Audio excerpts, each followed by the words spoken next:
আজ যেন মহারাজকে প্রথম থেকেই বেশ চিন্তিত দেখাচ্ছে। ব্যাপারটা কি মহারাজ? রাজকোষের অবস্থা খুবই খারাপ। প্রথমে বন্যা, তারপর খরা, একেবারে মরার উপর খাঁড়ার ঘা বসিয়ে দিয়েছে।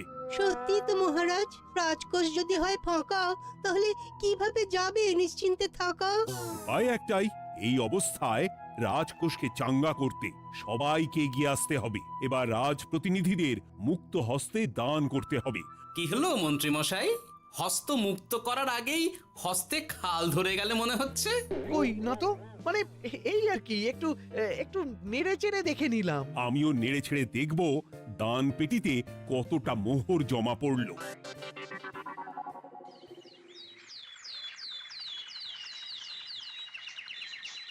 যেমন কথা তেমন কাজ। আজ একেবারে দান পেটি নিয়ে বসেছি। রাজকোষের জন্য মোহর জোগাড় করে তবেই ছাড়বো। ওই তো সভাসদরা একে একে হাজির হয়ে গেছে। দেখি কার দানের বহর কেমন। এই নিন মহারাজ, আমি একেবারে তৈরি হয়ে এসেছি। আর দেব দেব নয়, এই দেখুন দিয়েই দিয়েছি। এই তো থলির বহর দেখে তো মনে হচ্ছে মোহরের পরিমাণ বেশ ভালোই। নবাবের প্রশংসা করে গান লিখে যে পুরস্কার পেয়েছিলাম, সেই অর্থ পুরোটাই তুলে দিলাম। বাহ বাহ বাহ, বেশ বেশ। আমিও আমার গবেষণার জন্য যে অর্থ মজুদ রেখেছিলাম সেটা নিয়ে এসেছি মহারাজ। আশা করি এতেই কাজ হবে। হবেই তো, নিশ্চয়ই হবে। কিন্তু তুমি দূরে দাঁড়িয়ে পা ঘষছো কেন রাজবৈদ্য? মোহর আনুনি বুঝি? না না মহারাজ, আমি মোহর আনবো না তাই আবার হয়? তাহলে তো দিয়ে দিলেই হয়। প্রজাদের চিকিৎসা করে যা সংগ্রহ করেছিলাম সেটা প্রজাদের জন্যই না হয় দান করলাম। আমিও ঠিক করলাম এই অস্ত্র না হয় পরেই কিনবো, আপাতত সেই অর্থ না হয় রাজকোষেই যাক। হ্যাঁ, এটাই তো চাই। বাহ, কিন্তু কি পণ্ডিত, তোমার তো খুব কষ্ট হচ্ছে মনে হয়। কষ্ট তো একটু হচ্ছে বটেই। এই কটা মোহর দিচ্ছি বটে, তবে দিতে গিয়ে মনে হচ্ছে পাঁজরের হাড় কখানা খুলে দিচ্ছি। বটে, কিন্তু জ্যোতিষী তোমার কি ব্যাপার? না হেলছো না দুলছো, করছোটা কি? মোহর নিয়ে অপেক্ষা করছি মহারাজ। দান আমি করব, তবে একটু অপেক্ষা করছি। আহা, সেটা তো দেখতেই পাচ্ছি, কিন্তু কেন? ওই যে আমার গণনা বলছে দানের জন্য উপযুক্ত সময় আর কিছুক্ষণ পরে, তাই। তবুও তো জ্যোতিষী এসেছে, তারপরে অপেক্ষাও করছে, কিন্তু গোপালের তো টিকিটাও দেখতে পাওয়া যাচ্ছে না। তাই তো, গোপাল তো গড় হাজির। তাহলে দেখুন, হাত খোলার বদলে নির্ঘাত গা ঢাকা দিয়েছে। গা ঢাকা যে দেব তার উপায় আছে। আপনাদের আশীর্বাদে যা একখানা গতর বানিয়েছি, তার একদিক ঢাকলে আরেক দিক যে খুলে যায় মন্ত্রী মশাই। সে না হয় হলো, কিন্তু মোহরের বদলে এটা কি? খাতা? নিন, এবার ছিঁড়ুন তবে পাতা। উমা, খাতার সাথে পাতা! মন্ত্রী মশাইয়ের কি মাথা! হ্যাঁ হ্যাঁ, যেমন নেড়ে চেড়ে দেখছেন তেমনই দেখুন, সবটাই স্মরণে চলে আসবে। ঠিক বলেছ গোপাল, এই ব্যাপারটা তো আমার আগেই মনে করা উচিত ছিল। কি ব্যাপার মহারাজ, নিশ্চয়ই ওকে ছাড় দেওয়ার জন্য কোনো ভাবনা চিন্তা করেছেন। তাহলে শোনো, গোপাল সত্যি তোমাদের সবার থেকে আলাদা। রাজকোষের গতি প্রকৃতি বুঝে সে গত 2 মাস ধরে শুধু বেতন নেয়নি তাই নয়, সাপ্তাহিক পারিতোষিকও নেয়নি। এই হিসেবের খাতা বলছে সবটাই রাজকোষাগারে জমা আছে। সত্যি গোপালের তুলনা হয় না। আমরা আর কতটুকু দিলাম গোপাল, তোমাকে সেলাম। তাই গোপালের সমালোচনা না করে তুমি তোমার দানটা করে ফেলো এবার। আমি তো প্রস্তুত মহারাজ। গুনে গুনে 16 আনা। দেখে তো চোখ ছানা বড়া হয়ে যাচ্ছে। হাজার মোহর দিয়ে মন্ত্রী মশাই নিজের আর পরিবারের জন্য পোশাক পরিচ্ছদ আনাতে পারেন ভিন রাজ্য থেকে, আর দান করার বেলা মাত্র 16 আনা বের করলেন ট্যাগ থেকে। যাই হোক আর তাই হোক, এটা কি মন্ত্রী মশাইয়ের করা শোভা পায়? রাজকোষাগার যে ওদিকে শূন্য প্রায়। আচ্ছা, তাহলে তলে তলে এই সব হচ্ছে, হ্যাঁ? ভেতরের খবরটা তাহলে ওপরে চলেই এলো, হ্যাঁ? এইবার দানের 16 আনা সম্পন্ন হলো।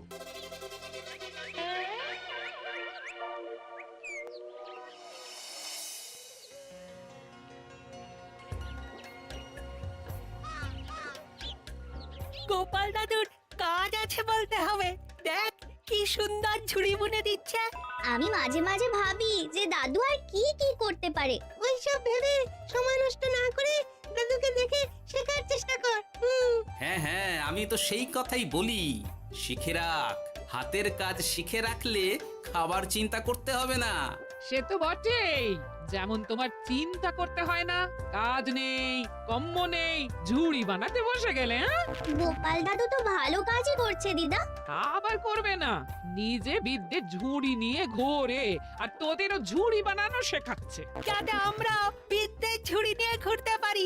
এই থাম থাম, তোদের দাদুর যদি এতই বিদ্যে, তাহলে ঝুড়ি ঝুড়ি বিদ্যে যাচ্ছে কোথায়? হ্যাঁ, গোপাল দাদা চলো, তোমার ডাক পড়েছে।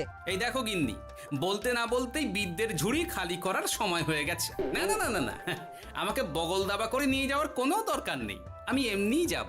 তবে তার আগে ওই হাতের কাজটা সেরে নিই। হ্যাঁ,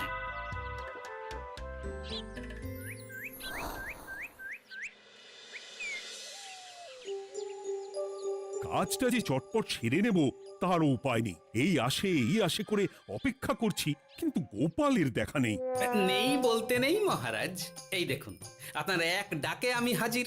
এই তো এসে গেছে। যাক, এবার আর দেরি না করে কি করলে কি হবে সেটা বলে ফেলো দেখি। করার তো অনেক কিছুই আছে মহারাজ, কিন্তু আপনি ঠিক কোনটা চাইছেন সেটা যদি বলেন। বলার আর কি আছে, মন্ত্রীর কিপ্টে মুজে আর মেনে নেওয়া যাচ্ছে না গোপাল। মোহ ছেড়ে শেষে কিনা আনা, তাও আবার গুনে গুনে 16টা।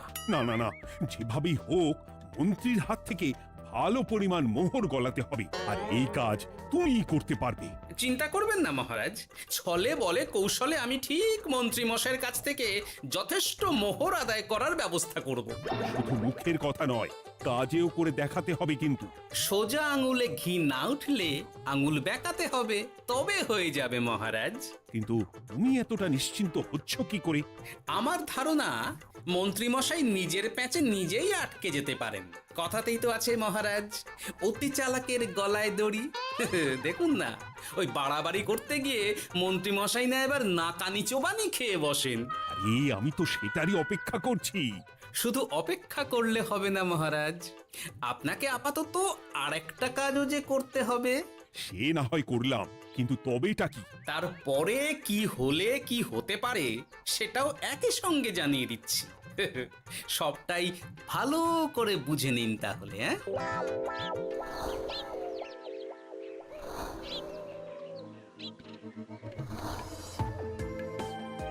নাও এবার তড়ি ঘড়ি সব জোগাড় করো। ওহ, একটু সময় নিয়ে কাজ করার উপায় নেই? কি হয়েছে গো, তুমি নিজের মনে গজগজ করছো, কেমন যেন আনজান করছো গো। সে কি আর সাধে করছি, যত তাড়াহুড়ো এখনই পড়ে গেল।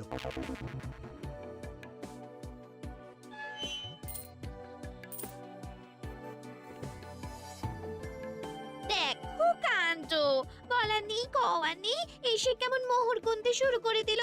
আরে তুমি আর কি বুঝবে, তুমি তো বলেই খালাস, আমাকেই তো সব সামলাতে হবে নাকি? সামলাচ্ছটা কি সেটাই তো বুঝতে পারছি না।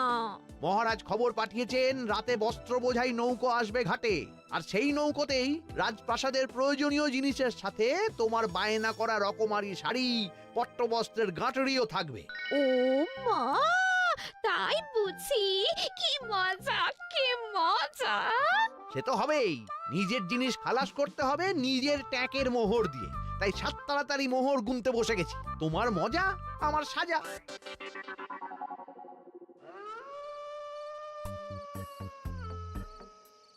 তাড়াতাড়ি পা চালা, তোরা কোথায় আমায় পাহারা দিয়ে নিয়ে যাবি তা নয়, আমাকেই তোদের রাস্তা দেখিয়ে নিয়ে যেতে হচ্ছে। আশ্চর্য! আপনি হলেন মন্ত্রী মশাই, আমরা কি আর আপনার আগে আগে যেতে পারি? আপনি যেমন বলেন আমরা তেমনই করি, আপনি যেমন চলেন আমরাও তেমন চলি। ও, কাজের বেলায় কাঁচকলা, এদিকে কথার একেবারে ফুলঝুরি। একে একে এই যে দেখি মন্ত্রী মশাই, আমার যে আর আনন্দের সীমা নাই। ওরে বাবারে, এটা কে রে? ওমা, আমার কি কপাল! আমাকে না দেখতে পেয়ে মন্ত্রী মশাই করছেন আনচান। এ তো ভূত, এই মেরেছে, এবারে কি হবে? কি আবার হবে? আমাদের ঘাড় মটকাবে। এই তো আমি। কি হলো মন্ত্রী মশাই, মন ভরলো নাকি আরেকটু কাছে আসবো? ওরে বাবারে, ভূত! ওরে বাঁচারে, ওরে বাঁচারে! আপনি বাঁচলে মন্ত্রী মশাইয়ের নাম। এখনো সময় আছে, পালা রে, পালা পালা। ওই দেখো, আরে আরে আমাকে আমাকে ফেলে রেখে পালালো। আমি এখন কোথায় যাই? উড়ি উড়ি। মন্ত্রী মশাই, পালানোর যে পথ নাই। ওরে আমায় ছেড়ে দে রে, উড়ি বাঁচা রে। এই তো, যেমনটা ভাবা তেমনটা কাজ। মন্ত্রী মশাই মোহরের থলি ফেলে পালিয়েছেন। সাবাস কেলে পচা, সাবাস! আর আমরা বুঝি এলেবেলে, আমাদের কথা তো বললে না। আমাদের কি ভূতের মতো দেখাচ্ছিল না? আরে না না, তোরাই তো হলি আমার ভরসা। তোদের ছাড়া কি আর একা একা এসব করা যায় রে? আর কিছু করি না করি, চলো এক্ষুনি এখান থেকে সরে পড়ি। যদি সত্যি ভূত চলে আসে, তখন আমাদেরও ছেড়ে দে মা, কেঁদে বাঁচি বলে পালাতে হবে। ঠিক বলেছিস। এদিকের কাজ আপাতত শেষ, এবার বাকিটা ওদিকে সামলাতে হবে।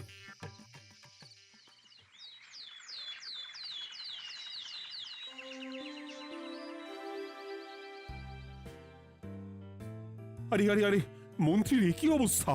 যেন সাক্ষাৎ কাকতাড়ুয়া। করো করো, যত খুশি রসিকতা করার করো। সময় যখন খারাপ যায় সবাই তখন খোঁচা দেয়। কিন্তু রাতারাতি মন্ত্রী মশাইয়ের হলোটা কি? মা, মন্ত্রী মশাইয়ের কি জানি কি হলো হঠাৎ? শুকনো বিপদ নাকি কোনো উৎপাত? উৎপাত বলে উৎপাত, মোহরের থলি চুরি হয়ে গেছে কাল রাতে। ওহ, থলে ভর্তি মোহর, এখনো ওদের ঝনঝন আওয়াজ যেন কানে বাজছে। চুরি? কিন্তু কিভাবে? তখন বুঝিনি, কিন্তু এখন বুঝতে পারছি। এখন নতুন কায়দা বেরিয়েছে, ভয় দেখিয়ে চুরি। ভূতেরা আমাকে ঘিরে ধরলো আর আমিও প্রাণে বাঁচতে মোহরের থলি ফেলে রেখে ছুটে পালালাম। তাহলে আর কি করতাম? ভূতের সামনে বসে আগডুম বাগডুম খেলতাম। মোহরের থলি ফেলে পালিয়েই যখন গেছো, তখন এটাকে আর চুরি বলা যায় না মন্ত্রী। আর তর্কের খাতিরে যদি বলি চুরি হয়েছে, তবে তো আরো গন্ডগোল। কিসের গন্ডগোল? যেখানে রাজ্যের মন্ত্রীরই মোহরের থলি চুরি হয়ে যাচ্ছে, সেখানে সাধারণ মানুষের নিরাপত্তা কোথায় মহারাজ? এই মরেছে, গোপাল যে আবার উল্টো প্যাঁচা ফেলে দিল। গোপাল ঠিকই বলেছে মন্ত্রী, তোমার কাজে গলদ আছে। তবু চুরি যখন গেছে, তখন তো তা উদ্ধার করতেই হবে। কিন্তু অত মোহর একসঙ্গে দেখে কারুর কি মাথা ঠিক থাকবে মহারাজ? যে ওই থলি পাবে সে ঠিক ওটা সরিয়ে নেবে। আমি পথে বসে গেলাম মহারাজ। মাথায় হাত দিয়ে বসে না থেকে বরং এমন কিছু উদ্যোগ নাও যাতে তোমার খোয়া যাওয়া মোহর তোমার কাছেই ফেরত আসে। আমাকেই উপায় বের করতে হবে। আমার কি এখন আর মাথা ঠিক আছে? এখনই আর এমন কি হয়েছে মন্ত্রী মশাই? মাথা খারাপের আরো কত কি বাকি আছে। খালি দেখতে থাকুন আর নিজের ফাঁদে নিজে পড়তে থাকুন। হয়েছে হয়েছে, খুব হয়েছে। নাও, এবার যেটা ঘোষণা করার সেটা করো আর আমাকে ধন্য করো। শোনো শোনো শোনো, মন্ত্রী মশাইয়ের মোহরের থলি খোয়া গেছে। শোনো শোনো শোনো, যে ওই খোয়া যাওয়া মোহরের থলি উদ্ধার করে দেবে, তাকে মন্ত্রী মশাই নগদ 10টা মোহর উপহার দেবেন। শোনো শোনো শোনো। ওরে বাবা, কি হলো এটা? এটা কি হলো? মোহর দেবো আমি, আর তোর বাহাদুরি হচ্ছে। 10টা বড্ড বেশি হয়ে যাচ্ছে। কমা কমা, এক্ষুনি কমা বলছি। ঠিকই তো, আমি এক্ষুনি কমিয়ে ওটা 8টা করে দিচ্ছি। মন্ত্রী মশাইয়ের বিশেষ ইচ্ছে 10টার পরিবর্তে উনি 8টা মোহর দেবেন, তাই বা কম কি? আবার কি? ও আচ্ছা আচ্ছা, মন্ত্রী মশাই 5টা মোহর আনন্দের সঙ্গে দেবেন। এবার খুশি? বলতে বলেছি বলে যা মুখে আসছে তাই বলে দিচ্ছে। যার যাবে তার যাবে, তাতে আর ওদের কি? 5টা মোহরও মন্ত্রীমশাইয়ের বেশি হয়ে যাচ্ছে মনে হয়। তবু যদি মোহরের থলি খুঁজে পাওয়া যায়। এমন আর কে আছে যে 5টা মোহরের জন্য 1 থলি মোহর ফেরত দেবে? তাহলে তো মন্ত্রী মশাইয়ের মোহরের থলি ইতিহাস হয়ে গেল। ইতিহাস তো বদলাতেও পারে। এই যে যেমন মোহর ভর্তি থলি ফেরতও চলে আসতে পারে। ওই তো আমার মোহরের থলি, ওটা আমার। রাস্তায় কুড়িয়ে পেলাম তাই দিয়ে গেলাম। তবে এবার আপনি আপনার কাজটা করে দেখান। আমার আবার কি কাজ? ওই যে কানাঘুষো শুনলাম যেন আপনি নাকি কি একটা ওই পুরস্কারের ঘোষণা করেছেন। 10টা নয়, 8টা নয়, 5টা মোহর। তাও আবার নগদ। পাওনা গন্ডা বুঝে নেবার বেলায় একেবারে কান খাড়া করে আছে। এই নাও 5টা মোহর, গুনে নাও, পরে আবার অন্য কোনো ফন্দি ফিকির বের করো না যেন। এই ব্যাপারে কি আর আপনার কোনো ভুল হবে মন্ত্রী মশাই? যা পাই তাতেই মন ভরাই।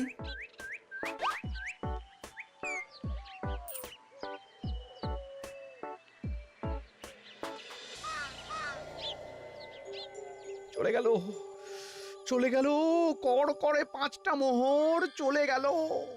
গেল গেল করছো বলো তো? তোমার তো এখন খালি এলো এলো করার কথা গো। কি এলো? বারে মোহরের থলি ফিরে এলো যে।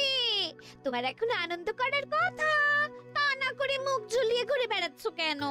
তুমি আর কি বুঝবে গিন্নি? খোয়া যাওয়া মোহর ফেরত পাওয়া গেছে বটে, তবে তাতে যে আমার মন ভরছে না। না না, আমি কিছুতেই মেনে নিতে পারছি না। কি মেনে নিতে পারছো না সেটাই তো বলছো না। গোপালকে কর করে 5টা মোহর দিতে হয়েছে, ভাবতে পারছো গিন্নি? না না, কিছু একটা করতে হবে, কিছু একটা করতে হবে। কিন্তু কি করা যায়, কি করা যায়? এই তো ভাবতে ভাবতে এই বুদ্ধিটা মাথায় খেলে গেছে। দেখবে গিন্নি, গোপালকে দেওয়া মোহর আমি এবার কড়ায় গন্ডায় আদায় করে নেব। ও মা, কি কাণ্ড! মোহর আদায় করবে বলে নিজেই তো মোহর সরাতে শুরু করলে। আমি দেখতে পাচ্ছি 5টার বদলে 50টা মোহর আমার ট্যাকে ঢুকছে। আমাকে ঠকানো অত সহজ নয়।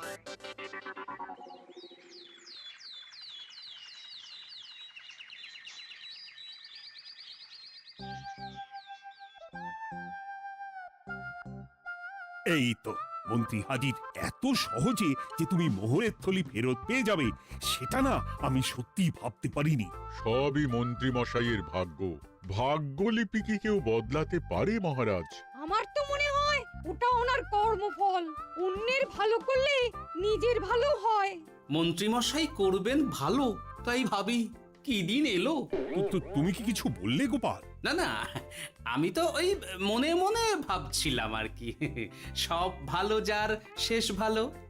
সে তো বটেই। তা মন্ত্রী, এবার তুমি স্বস্তি পেয়েছো তো? না মহারাজ, স্বস্তির থেকে অস্বস্তি বেশি হচ্ছে। সে কি? কেন কেন? আমার মোহরের থলিতে 1000 স্বর্ণ মুদ্রা থাকার কথা, কিন্তু আমি গুনে দেখছি তাতে আছে 950টা মোহর, অর্থাৎ 50টা কম। তাহলে নিশ্চয়ই বাকি মোহরগুলো যে ওই থলি উদ্ধার করেছে সেই সরিয়েছে। তার মানে তুমি বলতে চাইছো গোপাল? এটা নিয়ে কি আর কোনো সন্দেহের জায়গা আছে মহারাজ? না না না না, সত্যি আমার আর কোনো সন্দেহ নেই। আমার ফন্দি কাজে লেগে গেছে মনে হচ্ছে। মহারাজকে ঠিক বোকা বানিয়ে ফেলেছি। তাহলে এবার আমি পরিষ্কার বুঝতে পারছি যে গোপাল, হ্যাঁ, গন্ডগোলটা গোপালই করেছে। মোহরের পরিমাণ যেহেতু মিলছে না, তাই এই মোহরের থলি তো তোমার নয়, অন্য কারুর। আর গোপাল সেটাই উদ্ধার করেছে। তোমার মোহর ভর্তি থলি তো এখনো তাহলে বেপাত্তা। তার মানে?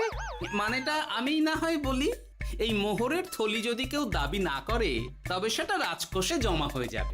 আরে আরে আরে, আরে আমি কখন বললাম যে 50টা মোহর কম হলে আমার চলবে না? আরে ওটা তো আমারই মোহরের থলি।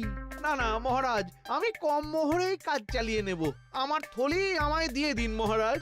তাহলে এখন কি করি গোপাল? এটা কি মন্ত্রীমশাইকে দেওয়া যায়? তা কি করে হয় মহারাজ? অন্যের জিনিস মন্ত্রীমশাই আত্মসাৎ করবেন, সেটা কি আপনি মেনে নেবেন? না না না, তাই আবার মেনে নেওয়া যায় নাকি? যাও মন্ত্রী, তুমি বরং আরেকবার তোমার আসল থলি খোঁজার চেষ্টা করো।